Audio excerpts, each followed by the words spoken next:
En este vídeo voy a hacer los 5 últimos ejercicios del examen de Cantabria de septiembre del 2020. El primero dice: se dispone de 100 mililitros de una disolución 0,01 molar de ácido hipocloroso y nos dan la constante de acidez, lo cual ya significa que este ácido va a ser un ácido débil. Lo voy a ir poniendo ya.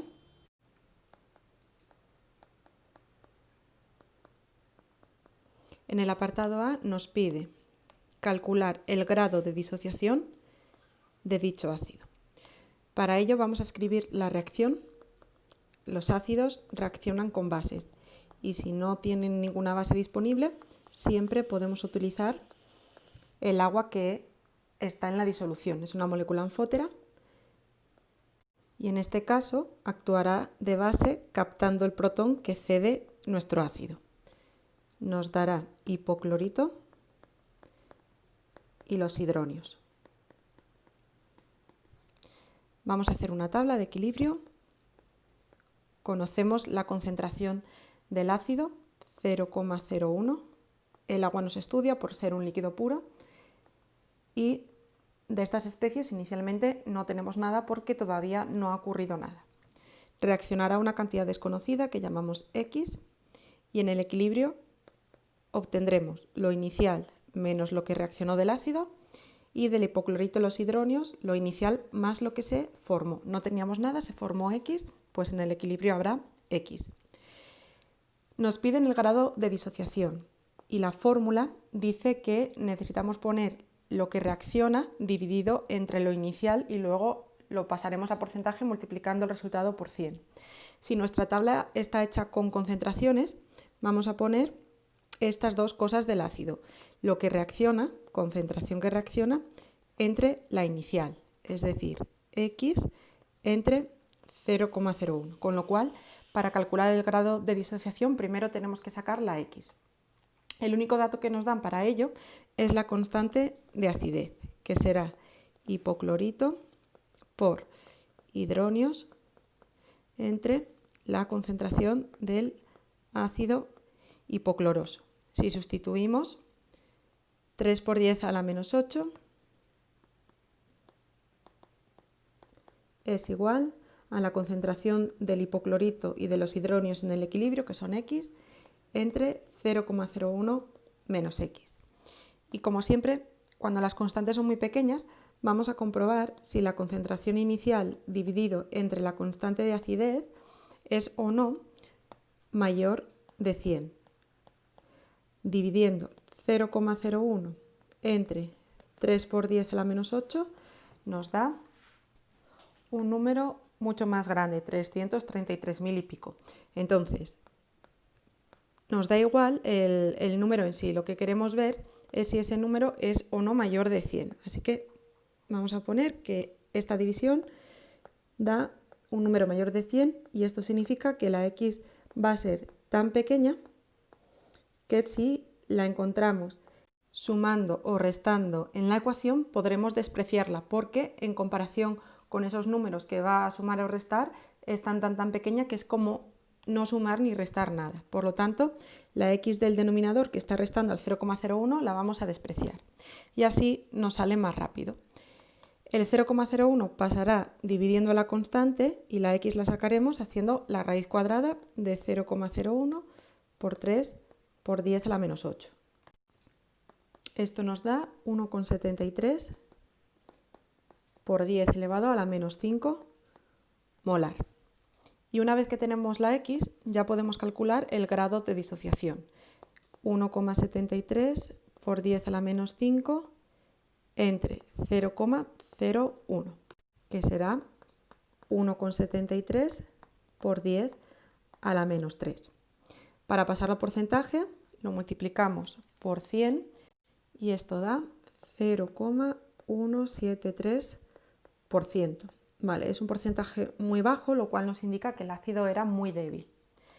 Pasamos al siguiente apartado, nos pide calcular el pH de la disolución y para ello necesitamos la concentración de los hidronios, que en la tabla hemos indicado al principio que iban a ser la X y la X ya la tenemos calculada. Entonces, apartado B, el pH menos el logaritmo de la concentración de los hidronios menos el logaritmo de la X, que era 1,73 por 10 a la menos 5. Sale un pH de 4,76. Es un pH ácido porque es menor de 7, pero ya vemos que es bastante alto. Esto es típico de ácidos débiles que encima están poco concentrados como este de aquí. El apartado C nos dice: la disolución de una sal procedente de dicho ácido, hipoclorito sódico, será ácida, básica o neutra. Razónala. Es un ejercicio de hidrólisis. ¿Qué tenemos que hacer en estos ejercicios?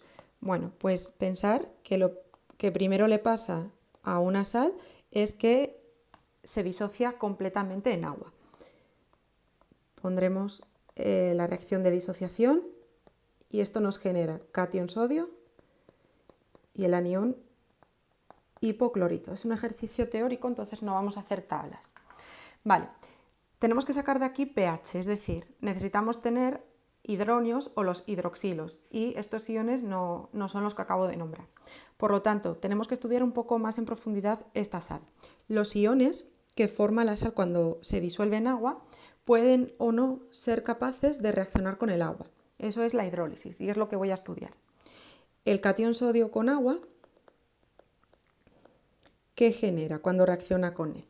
Bueno, esto es una reacción de ácido-base, siempre son equilibrios, los iones con agua reaccionan fatal y aquí se da una reacción de ácido-base, o sea, hay alguien que cede los protones y hay alguien que los recoge.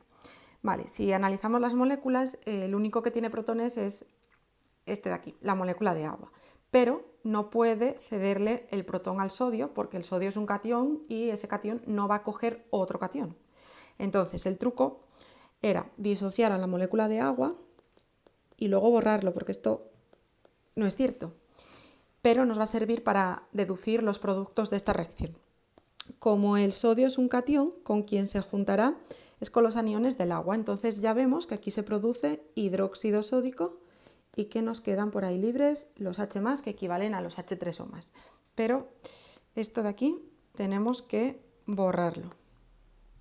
Una vez que ya tenemos la reacción, estudiamos la fuerza de la base o del ácido del cual proviene nuestro ion. Entonces, lo que nos ha salido es que nuestro ion viene del hidróxido sódico, que es una base fuerte. En los datos solo nos da la constante de acidez del ácido hipocloroso, pero no la del hidróxido de sodio, porque no tiene, ¿vale? Entonces, como no hay constante de basicidad, bueno, es una base fuerte. Y aparte hay que estudiarse eso, que los hidróxidos son bases fuertes. Eso significa que el catión sodio es todo lo contrario. Va a ser un ácido conjugado y débil. Así que, como es débil, significa que no tiene fuerza suficiente para reaccionar con el agua.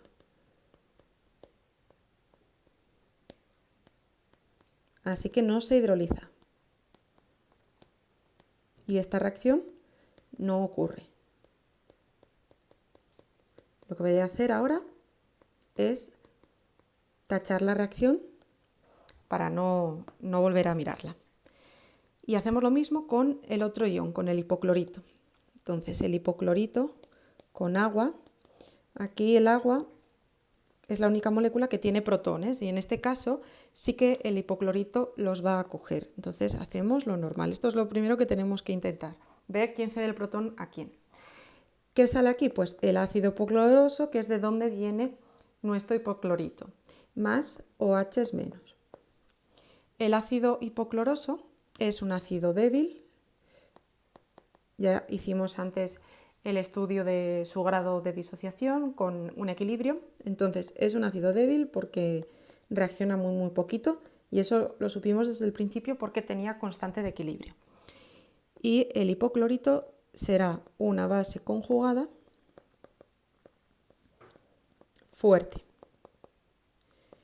Y aquí fuerte nunca significa que reaccione completamente, sino que tiene fuerza para reaccionar un poco con el agua. Por eso mantenemos el equilibrio, porque nunca reaccionará del todo. Entonces tiene fuerza para reaccionar un poco con el agua. Vale, suficiente para decir que se hidroliza. Así que esta reacción tiene lugar y se nos van a generar unos pocos de OH-. ¿Qué ha pasado con esta sal? Bueno, pues analizando las reacciones de sus dos iones, lo sabremos. Lo primero, esta sal está en agua, la hemos disuelto en agua. Y siempre que hay agua, encontraremos la misma cantidad de H3 o más que de OH-, porque el agua es neutra. Pero aparte de agua, tenemos una sal que uno de los iones que forman esta sal se ha hidrolizado. Entonces, el hipoclorito se hidroliza en agua y genera unos pocos más de hidroxilos.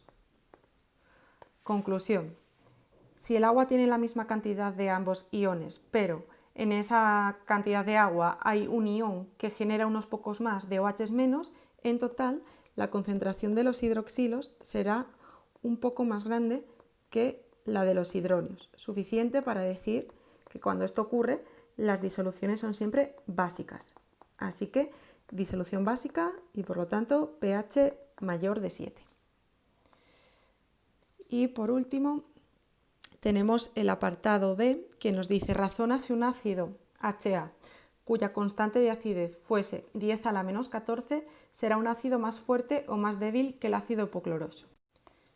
Siempre que las constantes de equilibrio sean muy pequeñas, significa que esos equilibrios están poco desplazados hacia la derecha, ¿vale? Entonces, si la constante de acidez de un ácido monoprótico fuese 10 a la menos 14, es un ácido más fuerte o menos fuerte que nuestro ácido hipocloroso. Bueno, pues como la K-A de este ácido es más pequeña que la K-A del ácido hipocloroso, el HA será un ácido más débil todavía que el ácido hipocloroso. Vale, y eso siempre pasa con las constantes de equilibrio, ¿vale? Entonces, una constante de equilibrio pequeña indica que la reacción está muy poco desplazada hacia la derecha. Es decir, que la X, lo que va a reaccionar, es muy pequeña. Si analizamos la fórmula de una constante de equilibrio, de las K sub C en general, ¿vale? Las K sub A, las K sub B, la KPS, son K sub C en realidad.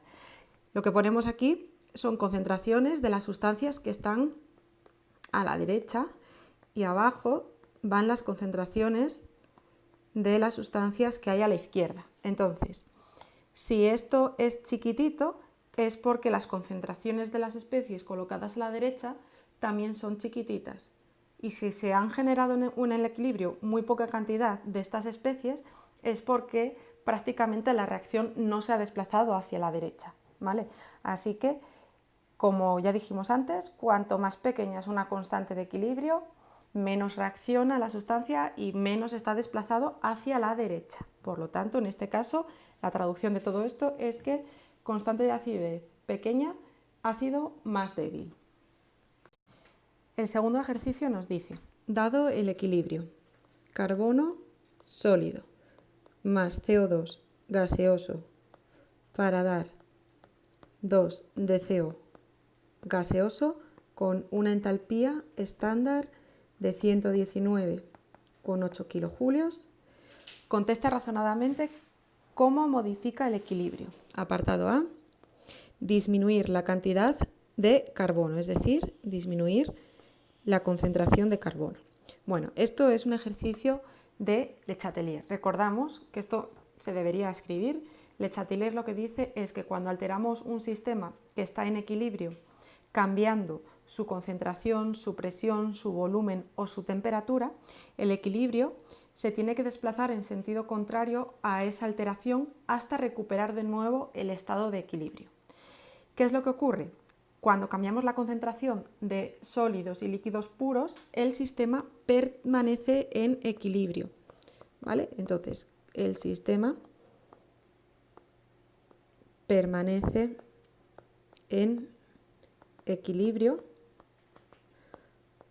porque el carbono es un sólido puro y los líquidos y sólidos puros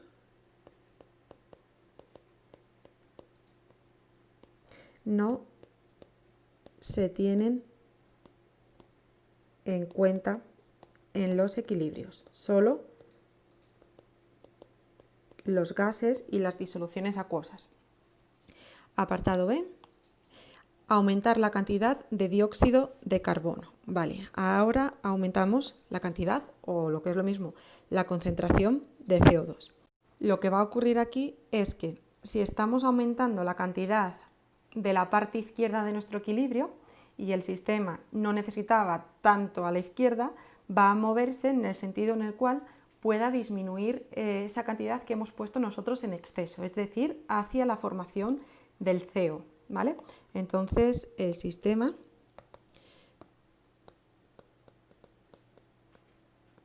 se desplazará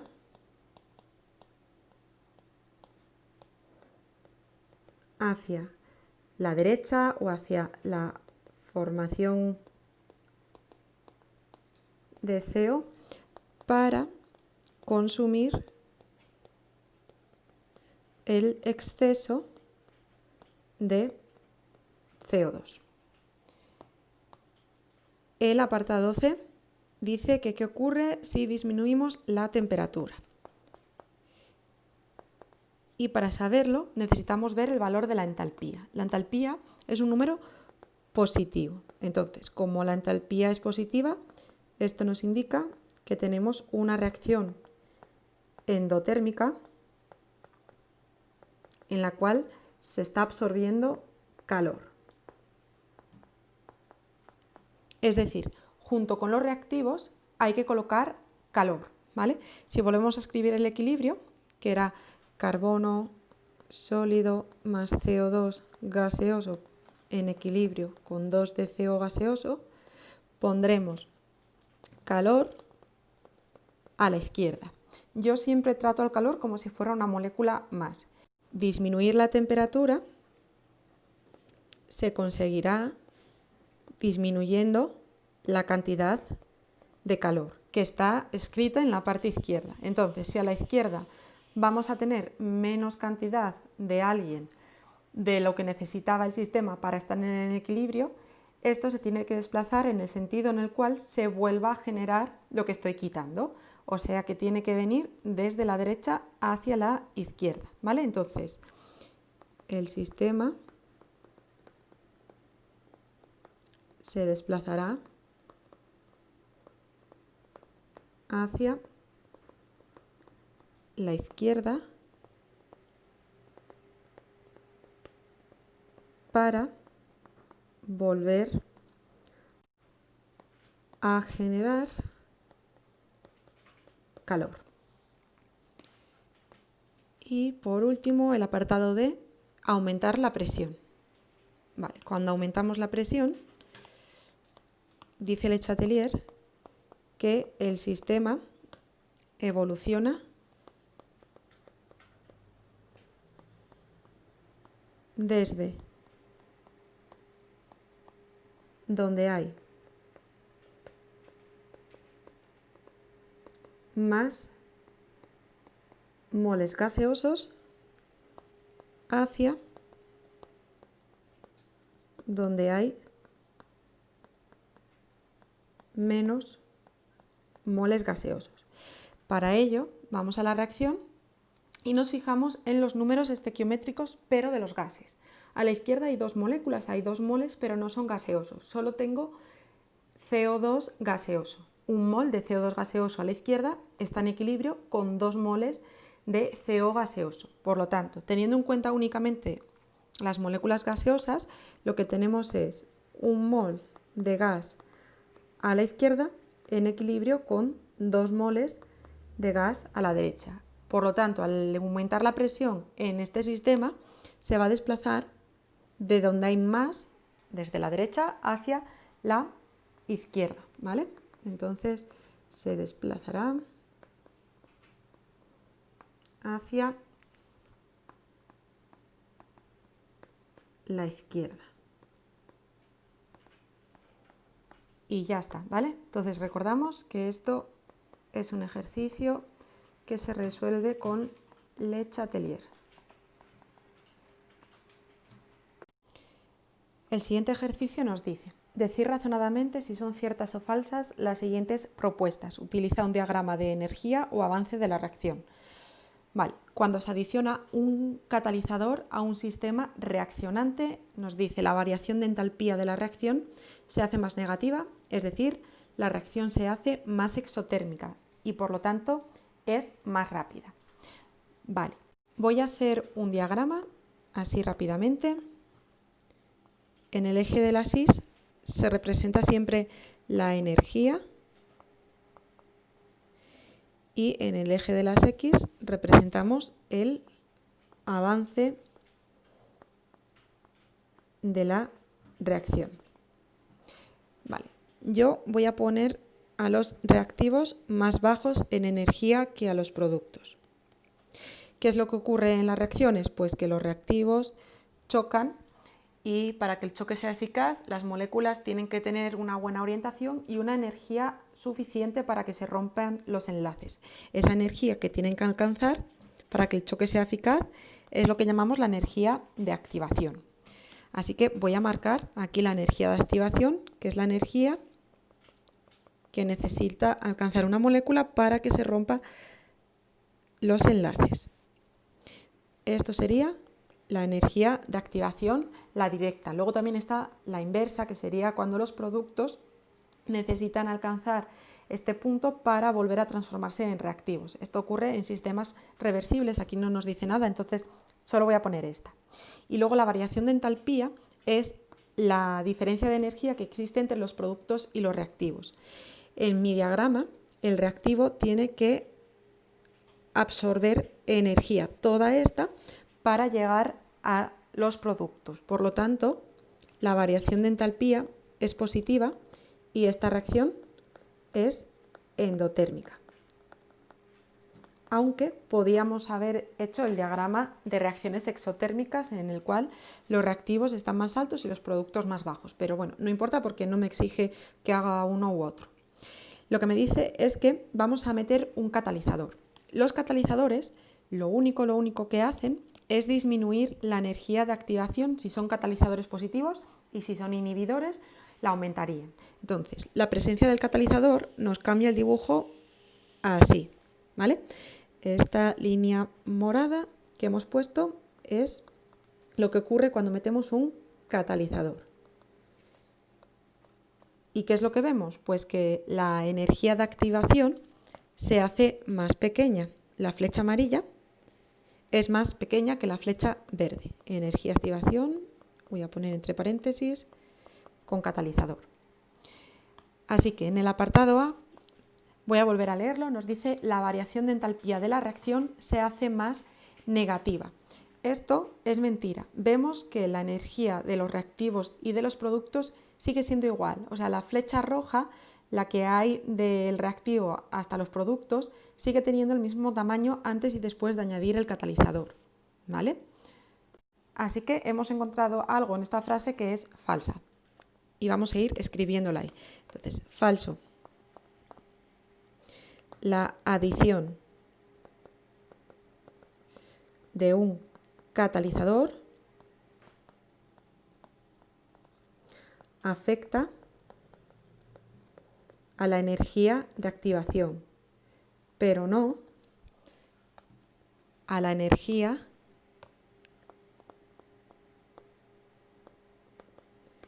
de los productos y reactivos. ¿Por qué entonces las reacciones son más rápidas? Bueno, pues el catalizador disminuye la energía de activación y esto significa que los reactivos alcanzan antes dicha energía y por eso la reacción se hace más rápida. Vale, entonces, a ver, dice una cosa que es verdad, que es la reacción se va a hacer más rápida, pero la reacción no es ni más exotérmica ni más endotérmica. Ese valor de entalpía sigue siendo el mismo. Y luego el apartado B dice, disminuye la energía de activación y aumenta la velocidad del proceso. Eso es verdadero y bueno, sería repetir lo que acabamos de decir, ¿vale? Entonces, los catalizadores solo afectan a la energía de activación, ¿vale? Y ya hablé antes también de los inhibidores que harían la energía de activación más alta y por lo tanto el proceso sería un poco más lento, ¿vale? Pero bueno, sería decir lo mismo en el A y en el B, se puede justificar todo a la vez, ¿vale?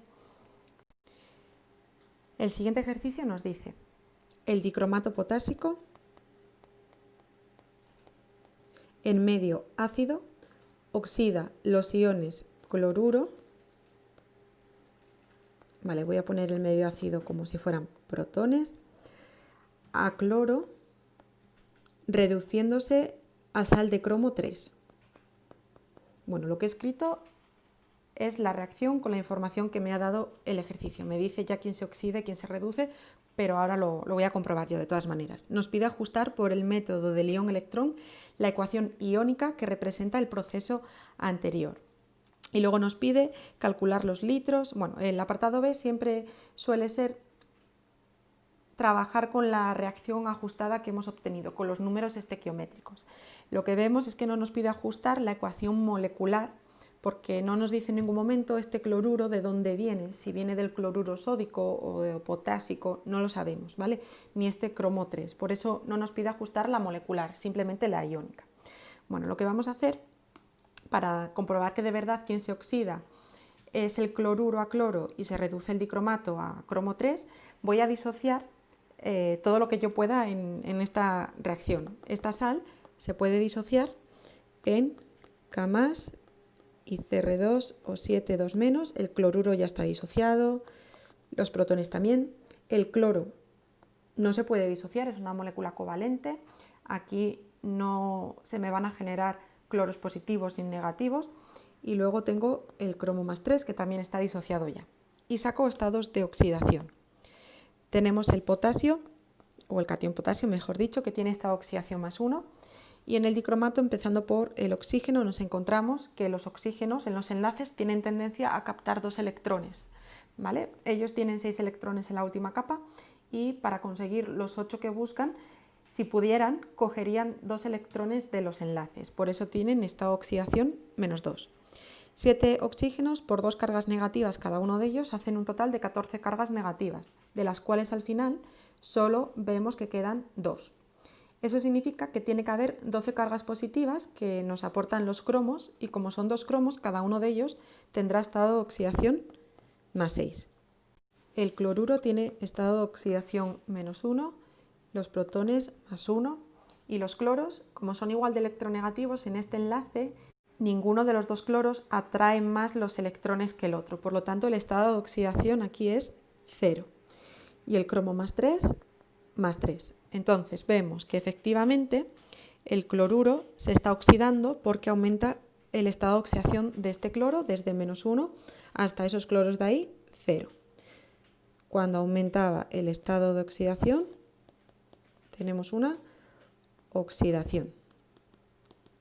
Y el dicromato se reduce porque el cromo aquí es +6 y al lado derecho es +3.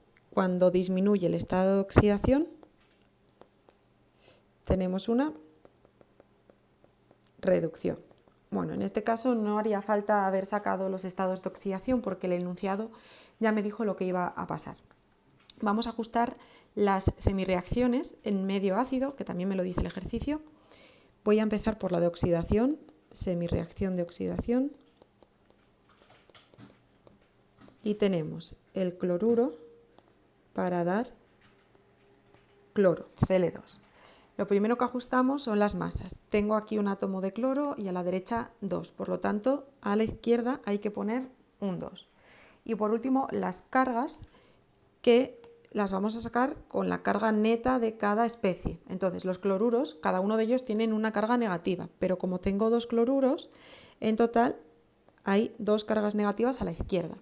Y a la derecha vemos que la molécula no tiene carga, o sea que hay 0 cargas.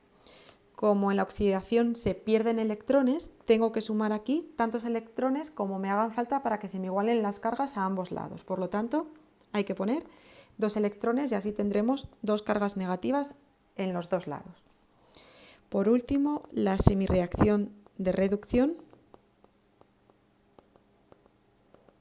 que es dicromato. Siempre se cogen los iones que contienen a ese átomo que ha cambiado su estado de oxidación. Nunca cogemos estas moléculas, sino las que escribimos por aquí. Dejamos por ahí espacio porque tendremos que meter varias cosas para dar cromo 3. Y lo primero es el número de cromos. Aquí hay 2 y aquí hay 1. Por lo tanto, a la derecha hay que poner un 2.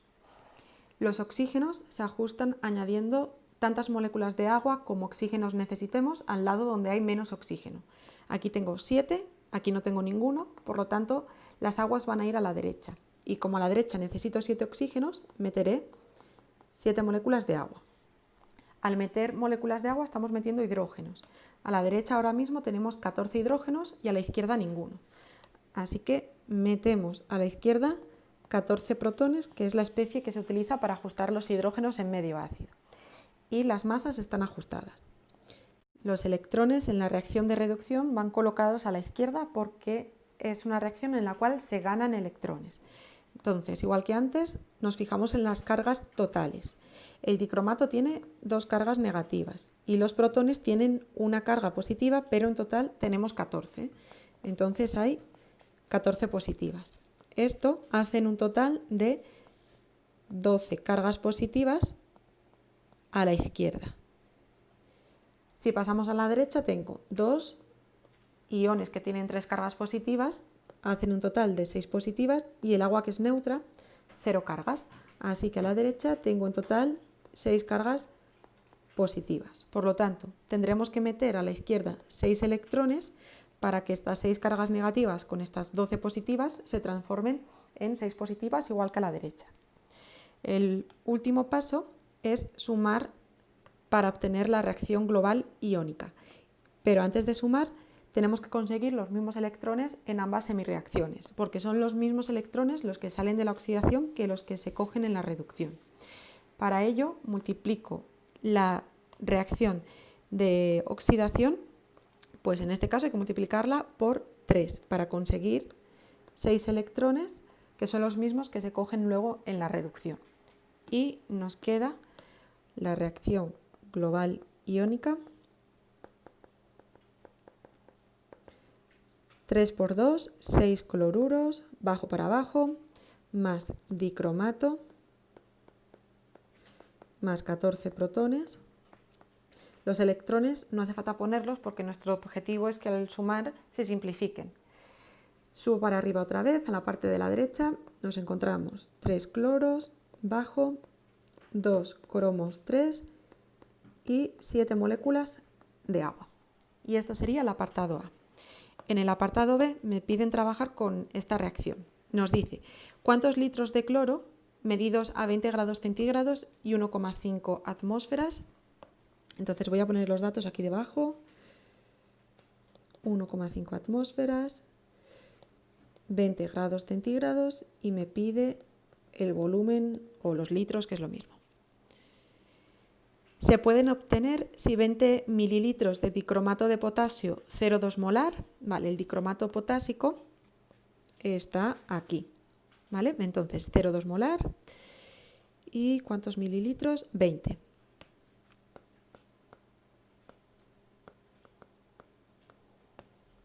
Vale. Dice, reaccionan con un exceso de iones cloruro en medio ácido. Vale, del cloruro simplemente me dice que están en exceso. Vale, entonces entendemos que este es nuestro reactivo limitante y que todos los cálculos deben partir de esta molécula. Por eso directamente del cloruro no me dan datos, sino tendríamos que hacer el reactivo limitante si hubiéramos tenido datos de ambos reactivos y no nos dijera quién estaba en exceso, pero no es el caso. Entonces, 0,2 molar lo que significa es que hay 0,2 moles de dicromato o dicromato potásico, que es de donde viene este dicromato, por cada litro de disolución. Vamos a comenzar partiendo de la molécula de la cual no nos preguntan nada y lo que hay que hacer es sacar sus moles. Entonces, parto del volumen, tenemos 20 mililitros de disolución y voy a pasarlo a litros para poder luego utilizar la molaridad. 1 litro de disolución son 1000 mililitros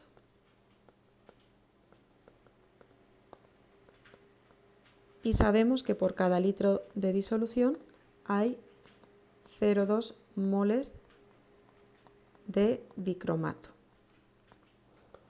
Una vez que tenemos los moles del dicromato, calculamos los moles del cloro, que es la molécula de la cual nos están preguntando cosas. Y para ello usamos los números estequiométricos, que son 1, 3. Un mol de dicromato formará 3 moles de cloro. Lo último que hay que hacer es transformar los moles en lo que nos pidan, usando los datos que nos dan. Entonces, ese tipo de datos nos indica que el cloro es un gas y usaremos P por V igual a NRT. Voy a calcular los moles. Salen 0,012 moles de cloro. Y por último, uso la ecuación de los gases ideales para despejar el volumen, que será NRT partido de P.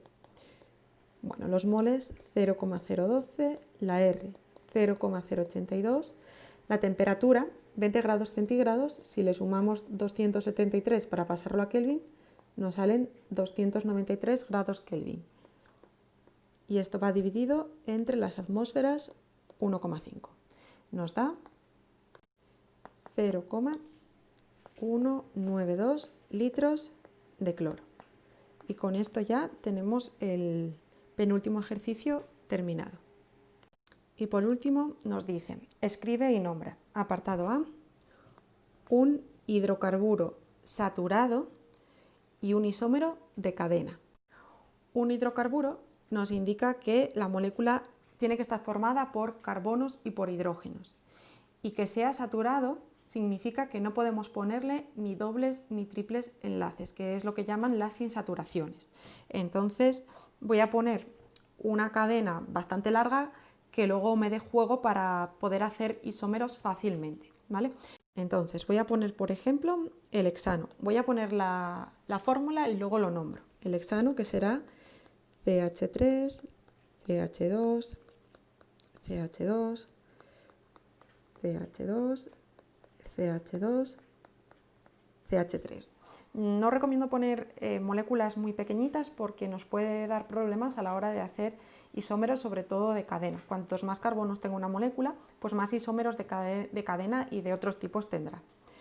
Bueno, esta molécula se llama, por lo tanto, hexano. Y un isómero de cadena tiene que ser una molécula con el mismo número de carbonos y de hidrógenos, que por cierto no los he sacado, lo voy a poner aquí al lado. Esta molécula tiene 6 carbonos y los hidrógenos de los alcanos siempre son 2n más 2, es decir, 2 por 6, 12 más 2, 14. Y si los contamos, seguro salen así, ¿vale? Un isómero de cadena tiene que tener 6 carbonos y 14 hidrógenos pero la cadena principal ya no puede ser de 6. Entonces lo que voy a hacer es poner una cadena de 5 carbonos para que sea un pentano, y en algún carbono que no sea ninguno de los extremos uniré en forma de radical el carbono que falta para que hagan un total de 6. Es decir, lo voy a poner pues en el medio, no me voy a complicar. Y completamos con hidrógenos. CH3, CH2, CH, CH3 aquí, CH2 y CH3. Vale, esto es una cadena de 5 carbonos, por lo tanto es un pentano en la cual tengo en el medio, en el carbono número 3, un metil. Así que es 3-metilpentano. Da igual por dónde empieza a numerar mi molécula, porque he puesto el metil en el medio. Entonces, si empiezo por la izquierda está en el carbono número 3, si empiezo por la derecha también está en el carbono número 3. Bueno, el apartado B nos pide un alcohol y un isómero de posición. Lo mismo, voy a poner una cadena un poco larga, de 4 o de 5 carbonos o de 6 incluso, ¿vale? Para que pueda mover el alcohol fácilmente.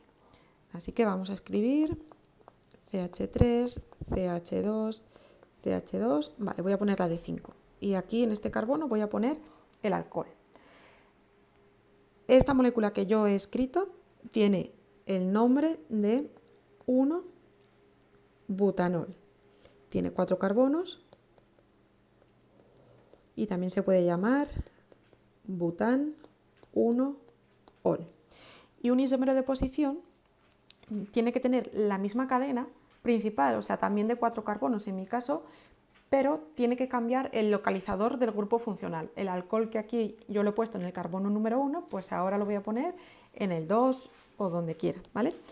Así que voy a poner CH3, CHOH, CH2, CH3. Vale, este sería el carbono número 1 y este el 2, que es por donde antes nos encontramos con el alcohol. Y esto se llama 2-butanol o bután 2-ol. Aunque no esté sacando la fórmula molecular, si contáramos los carbonos, los hidrógenos, los oxígenos, veríamos que los isómeros que estoy poniendo tienen los mismos, ¿eh? Bueno, pues lo tenemos, y el apartado siguiente, el C, nos dice un aldehído que presente isomería óptica. La isomería óptica se da en moléculas con carbonos asimétricos o quirales, es decir, que tienen 4 grupos distintos alrededor. Bueno, entonces un aldehído tiene que tener en uno de sus extremos el grupo CHO, el doble enlace con el oxígeno y el hidrógeno. Ese carbono no puede ser quiral porque no va a tener directamente 4 grupos distintos alrededor. Ni siquiera tiene 4 grupos, tiene 3. Tiene un oxígeno, un hidrógeno y una cadena carbonada. Entonces, bueno, en este caso he puesto una cadena más cortita, puedo ponerla más larga. Y a uno de los carbonos que me queda por completar le voy a poner todos sus hidrógenos. Entonces tampoco puede ser quiral porque está unido a 3 grupos que son idénticos, 3 hidrógenos. Y voy a considerar que este es el quiral. Este tiene un enlace con un CH3, un enlace con el aldehído, entonces este grupo y este vemos que son distintos. ¿Qué más le puedo poner? Bueno, le puedo poner un hidrógeno y le puedo poner un alcohol o le puedo poner un cloro. Lo que no le puedo poner es un CH3 ahí, porque tendríamos 2 grupos idénticos, ¿vale? Entonces, bueno, voy a ponerle un cloro. Esta molécula también la podemos escribir CH3, CHCl, CHO.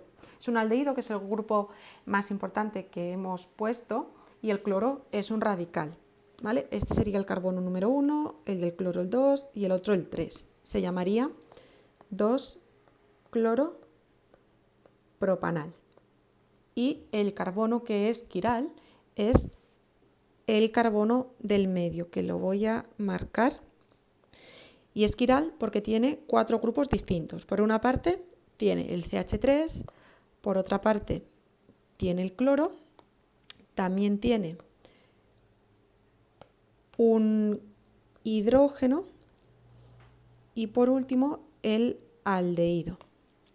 ¿vale? Entonces vemos que los 4 son distintos y eso indica que tendrá geometría óptica, ¿vale? Según cómo dibujemos el tetraedro de ese carbono, cómo coloquemos los grupos, pues podrá ser el isómero R o el isómero S. Lo que pasa que no me pide que haga ninguno de los dos, ¿vale? Simplemente que escriba y nombre un aldehído con isomería óptica. Y el último apartado nos pide un hidrocarburo que presente isomería geométrica. ¿Vale? Este tipo de isomería la vemos en alquenos, ¿vale? Ahora ya puedo poner insaturaciones, donde no podía era en el apartado A.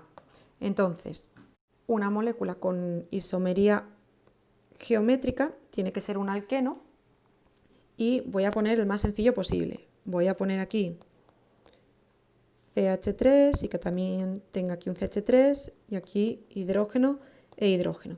Vale, me dice hidrocarburo, o sea que no puedo meterle ni el grupo OH ni un cloro, ¿vale? Porque si le meto un OH sería un alcohol y si le meto un cloro sería un derivado halogenado, ¿vale? Entonces, que solo tenga carbonos e hidrógenos. Este isómero que yo he escrito es el que llamaríamos cis, porque los grupos de mayor peso se encuentran los dos hacia el mismo lado, hacia arriba, ¿vale?